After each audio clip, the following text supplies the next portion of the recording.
আসসালামু আলাইকুম রহমতুল্লাহ ওবরাকাত।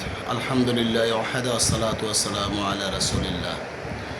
আল্লাহুম্মা সাল্লি ওয়া সাল্লিম আলা নাবিয়িনা মুহাম্মদ ওয়া আলা আলিহি ওয়া সাহবিহি আজমাইন।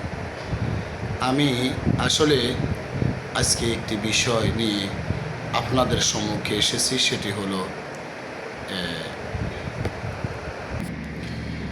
সেটি হলো কোরবানি, ঈদুল আজহা। আমাদের একেবারেই নিকটে ঈদুল আজহা এসে গেছে, আমরা কোরবানি করব ইনশাআল্লাহ। তো এই কোরবানি আসলে আমরা যতটুকু গুরুত্ব দিচ্ছি, আসলে কোরবানি একটা গুরুত্বপূর্ণ বিষয়। আর কোরবানির যে দিন, ঈদুল আজহার দিন, এটা হলো আল্লাহর জন্যে সকল দিনের চেয়ে শ্রেষ্ঠ দিন। কিন্তু আমরা যে কোরবানি দেই, এই কোরবানিটা হয় কেউ নফল সুন্নাহ মনে করে, আবার হয় কেউ এটাকে ওয়াজিব সুন্নাহ মনে করে। তো সকলেই একটি চিন্তা ভাবনাতে থাকে যে আমি কোরবানি করব, কোরবানি দেব। এখন কথা হলো, আমরা যে কোরবানিটা দেব, আমি কি 5 ওয়াক্ত সালাত আদায় করি? আমি কি সালাত আদায়কারী মুসলিম? অথবা আমি কি শিরক থেকে মুক্ত মুসলিম, কুফরি থেকে মুক্ত মুসলিম? আপনি হয়তো বা বলবেন, আমি তো মুসলিম, আমি খাঁটি মুসলিম। এখানে আমাদের দেশে সকলেই নিজেদেরকে অনেক বড় খাঁটি মুসলিম বলে দাবি করে, আল্লাহওয়ালা বলে দাবি করে। আমি আপনাদেরকে কিছু টিপস দিই। আমরা কতটুকু খাঁটি মুসলিম, এটার একটা টিপস আমি দিচ্ছি। একটু খেয়াল করে শোনার চেষ্টা করবেন ইনশাআল্লাহ। সম্মানিত মুসলিম ভাইয়েরা, আপনি কি পীরের মুরিদ? অথবা আপনি কি এটা ভাবেন এই পীর সাহেবের ভিতরে কিছু আছে, এই পীর সাহেবের দোয়া এটা হয় সেটা হয়, অথবা এই পীরের দোয়ায় মরা মানুষ জিন্দা হয়, নদী ভাঙা বন্ধ হয়, অথবা এই পীরে দোয়া করছে আর অমুক অসুস্থ ব্যক্তি সুস্থ হয়েছে, অথবা এই পীরে ফু দিছে, পীরের নেক নজরে, পীরের বদ নজরে এই বান্দার বা এই লোকের কোনো ক্ষতি হয়েছে অথবা উপকার হয়েছে। এটা কি আপনি ভাবেন? অথবা আপনি যদি ভাবেন আমি এই পীরের মুরিদ হয়েছি অথবা মুরিদ হই নাই, কিন্তু তার ভক্তি করি, শ্রদ্ধা করি এই কারণে যে সে কবরে অথবা কিয়ামতের ময়দানে আল্লাহর পাকড়াও থেকে আমাকে রক্ষা করবে, এটা কি আপনি ভাবেন? যদি আপনি এটা ভাবেন, তাহলে তো আপনি শিরকে আকবরের সাথে জড়িত, আপনার তো ঈমান নেই। আপনি কিসের কোরবানি দিবেন?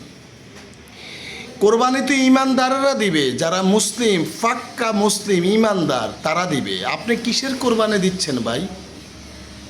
এটা হলো একটি কথা। কারণ আমার ঈমান থাকতে হবে।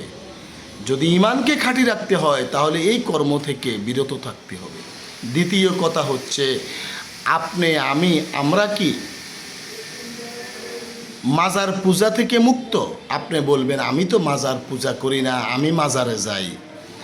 মাজারওয়ালাকে কিছু হাদিয়া তোফা দিই অথবা কিছু নজর নেয়ার দিই, ওইখানে যাই কিছু চাই পাওয়ার উদ্দেশ্যে, অথবা মাজারওয়ালা যদি খুশি হয় তাহলে সে আমাকে কিছু দিবে, তার দোয়ায় কিছু হবে, অথবা তার কিছু এটা হবে সেটা হবে। ওই পীরের মতো মাজারওয়ালা কিছু দিতে পারে অথবা কিছু করতে পারে, এই ধারণা নিয়ে আপনি মাজারে গেলেন, 1 টাকা দিলেন অথবা 4 আনা অথবা 10 পয়সা দিলেন, আপনি ধরে নিতে হবে আপনার ঈমান গেছে, আপনার ঈমান নেই।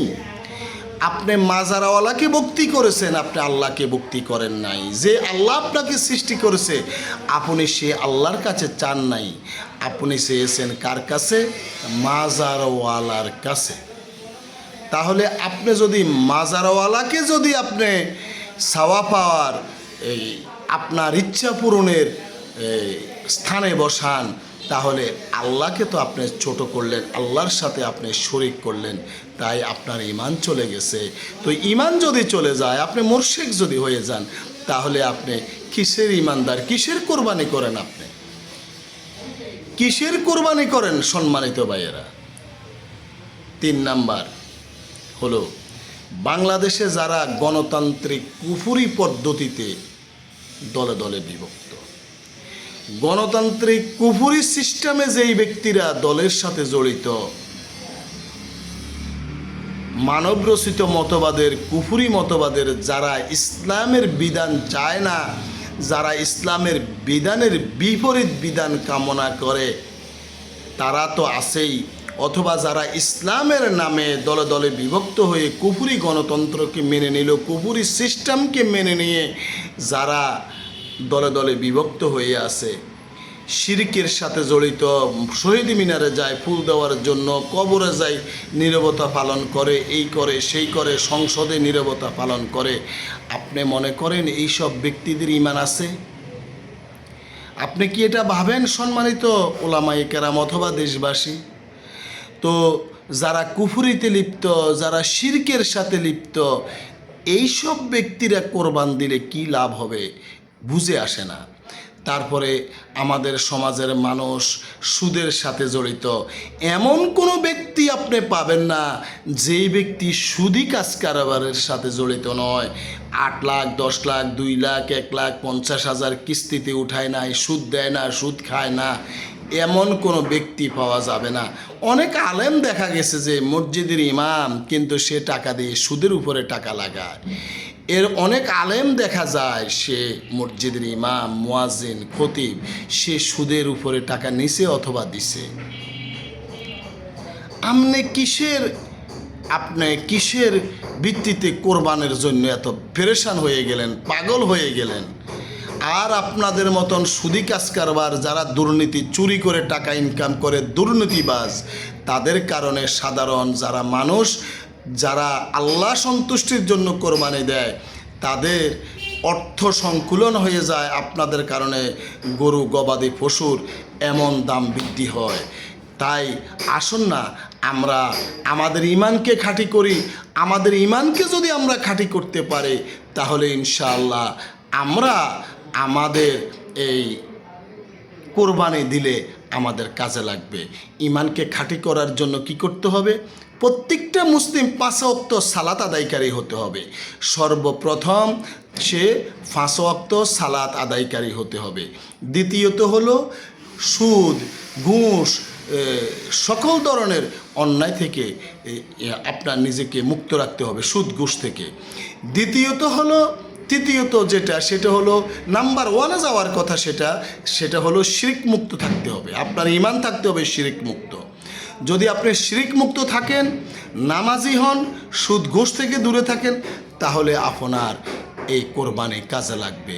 আর যদি আপনি শিরক কুফরি থেকে দূরে থাকতে না পারেন, আপনি যদি সালাত আদায়কারী না হন, আপনি যদি সুদ ঘুষ থেকে দূরে থাকতে না পারেন, আপনার এই কোরবানি কোনো কাজে আসবে না সম্মানিত দেশবাসী মুসলিম ভাইয়েরা। আর আপনারা যারা কোরবানি দিবেন, ভালো মানুষ, আপনারা যারা কোরবানি দিবেন, লক্ষ্য রাখবেন আমাদের কোরবানির এই গোস্তের ভাগ যেন ফকির, মিসকিন, অভাবী ব্যক্তিরা পায়। আর এমন অভাবী ব্যক্তিরা পায়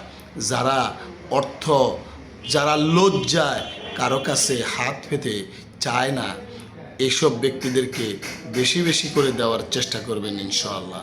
আল্লাহ আমাদের সকলকে সঠিক বুঝ দান করুন। আমি যে কথাগুলো বলেছি, আমার এই ভালো কথাগুলো যেন আল্লাহ কবুল করে নেন, এবং খারাপ মন্দ কথা যদি বলে থাকি, ওই কথাগুলো আল্লাহ সুবহানাহু ওয়া তাআলা আমাকে ক্ষমা করুন। আমিন। আসসালামু আলাইকুম ওয়া রাহমাতুল্লাহি ওয়া বারাকাতুহু।